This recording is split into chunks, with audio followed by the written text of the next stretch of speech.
와 제목 X이다 이거. 제목 X세다.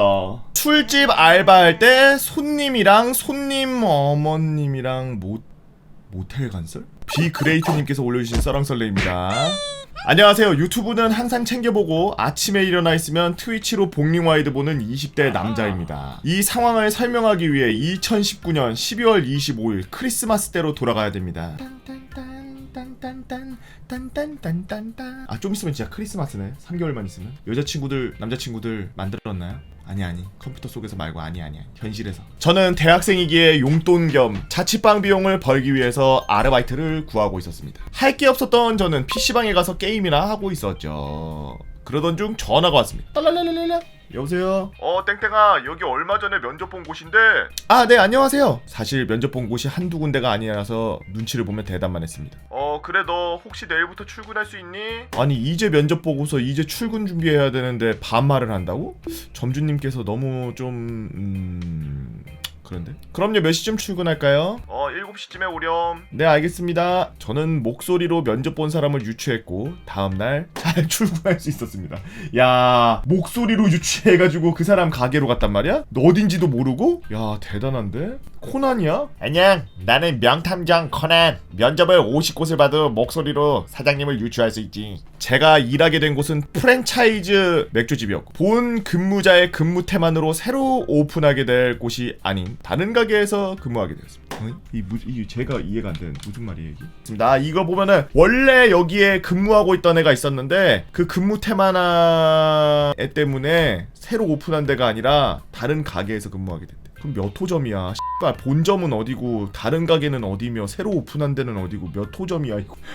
이게 14호점이야 뭐 200점이야 어떻게 된 거야? 여튼 대타로 들어갔대요. 아, 사장님 가게가 4개예요. 아, 글쓴 분이 계시네. 계셔 채팅창에. 이걸 빨리 소명해봐봐. 이게 뭐야? 본 근무자가 누구야?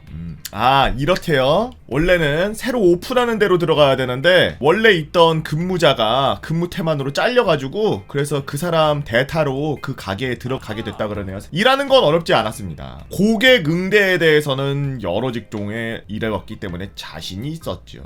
시간은 흘러 며칠 뒤 12월 31일이 되었습니다. 더 이어 엔드, 한 해의 마지막 날이었고 19살들은 술집 앞에서 줄을 서고 있었죠. 아, 여기서 제가 이해가 안 돼서 그러는데 19살에서 20살로 넘어가는 그때 밤 12시 넘으면은 술집에 출입할 수가 있나요? 20살 땡 하면? 아, 그렇게 바뀌었군요. 아, 옛날에는 그냥 만으로 했었던 걸로 기억하는데. 저희 가게도 마찬가지로 곧 성인이 될 미성년자들은 예약을 잡기 위해 가게 앞에서 기다리고 있었고 현관 쪽 출구로 안내하면서 줄을 세우고 그래야 추위에 떨지 않으니까요. 배려심 봐. 모든 자영업자들이 분주함으로 모든 미성년자들은 그런 건 아니지만 몇몇 버릇없는 미성년자들, 아니 이제 성인이 된 그들로 끔찍했던 12월 31일 밤 1월 1일 새벽에 근무가 지나가고 1월 초 저는 연애 때와 같이 근무를 하고 있었습니다. 몇 분이세요? 둘이요? 편하신데 앉으시면 안내 도와드릴게요. 그리고 전 메뉴판과 기본 안주를 챙기고 자리로 갔습니다. 신분증 확인 한 번씩만 부탁드릴게요. 네!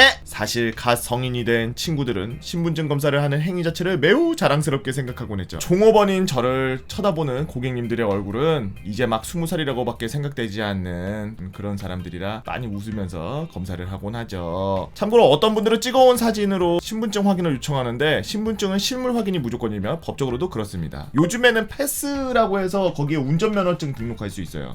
패스 광고 아닙니다. 저도 사용하고 있어서 그냥 알려드리는 거예요. 편하니까. 여느 때처럼 일을 하던 저는 8시쯤에 맞이했던 2명의 여자 고객님들을 주시할 수밖에 없었습니다. 한 분이 벽에 기대 잠을 청하고 있었고 다른 분은 앉아서 휴대폰을 하고 있었어요. 아이고, 취했네? 그렇게 일하던 중 휴대폰을 보던 고객님이 카운터로 왔습니다. 아, 저 친구가 토할 것 같다고 하는데 비닐봉투 혹시 있을까요?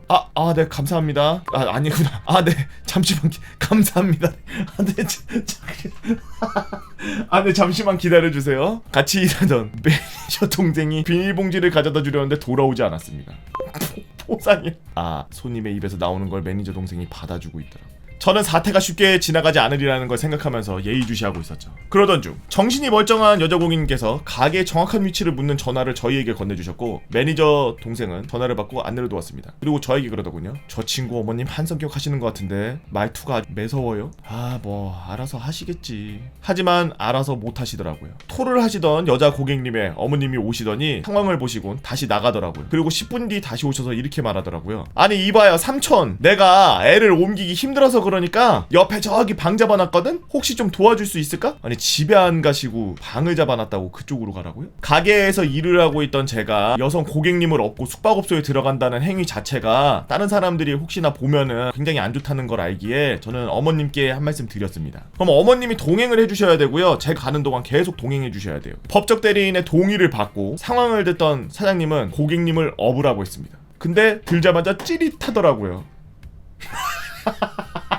자세 미쳤네. 데드리프트요. 170 중반에 70kg 중반인 제가 업기 힘들 정도로 무게가 상당하더군요. 위 사진처럼 팔로 테이블을 짚고 겨우 일어났으며, 아니 일어나지 못해서 상체를 숙인 채 고객님의 체형을 기억해 보았습니다. 키가 저랑 비슷하셨고 마른 체형이 아니었죠. 술 취한 사람, 몸에 또 힘이 없는 사람, 축 처진 그 무게감은 이루 말할 수가 없었습니다. 없는 순간 느꼈죠. 이거 정신 똑바로 차리지 않으면 허리 나가겠다. 평소 가게 뒤로 담배 피러 가면서 봤던 그 장소로 향하는 길은 정말 멀고도 멀었습니다. 20분이 1시간 같고 거리상 150m도 안 되는 그 거리를 저는 10km 마라톤을 했던 거리와 비슷하게 느꼈습니다. 끙끙거리며 숙소에 도착한 일행은 고객을 업고 있는 저보다 먼저 가서 엘리베이터를 잡고 있었고, 그냥 어머님만 가신 게 아니라 사장님도 같이 따라가셨나 보네. 일행이라고 돼 있는 거 보니까. 저보다 먼저 가서 엘리베이터를 잡고 제가 가는 길을 편하게 해주었지만 다리와 허리는 그러지 못했습니다. 엘리베이터를 탄 저는 손잡이를 잡고 사장님에게 말했죠. 사장님, 저 너무 힘든데요. 안다, 나도 너 다리 떨리는 거 보인다. 멘탈을 잡고 5층에 도착한 저는 엘리베이터에서 내려서 코너를 돌며 길을 봤습니다.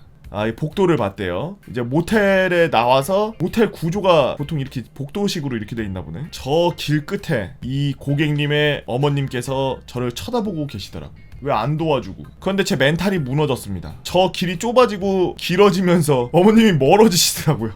상대적 그 정신적으로 힘들어서 이 복도가 갑자기 길게 늘어나는 것처럼 보였대요. 약간 인셉션처럼 쫙 갑자기 늘어나면서, 그리고 바닥을 보면서 조금 걸어가던 저는 뒤로 자빠졌습니다. 어머님은 안쓰럽다는 눈으로 저와 고객님을 쳐다보면서 따님에게, 아이고 이년아, 정신 좀 차려봐. 약속할 거 가려고. 아유 이년아, 이 엄마 정신 좀 차려. 저기 좀만 걸어가면 되잖아. 다 갔다고 그러더라고. 사장님과 전 아무 말도 할 수 없이 가만히 보고 있어야 했죠. 잠깐 그거 쉬었다고 다리가 괜찮아진 건지, 아니면 이 상황을 빨리 끝내고 싶었던 건지. 야 땡땡아, 내가 갈까? 하실 수 있겠어요? 대답 안 해 사장.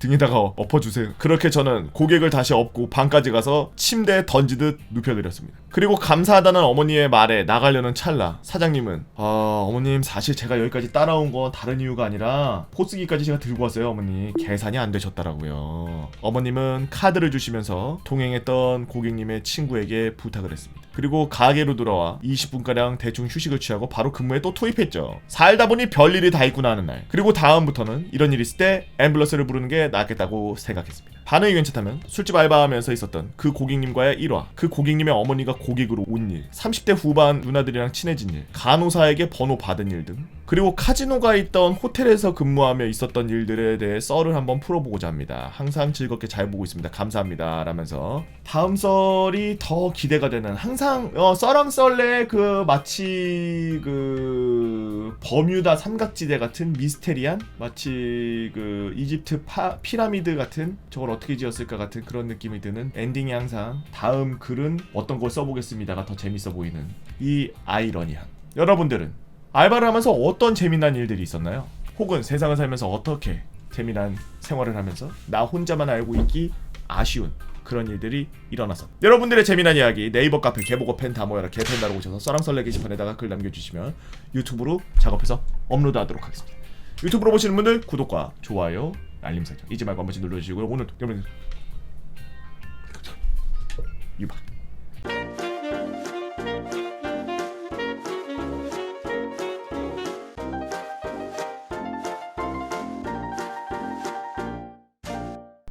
경례할 뻔했네. 하도 군대 썰해가지고 경례할 뻔했네요.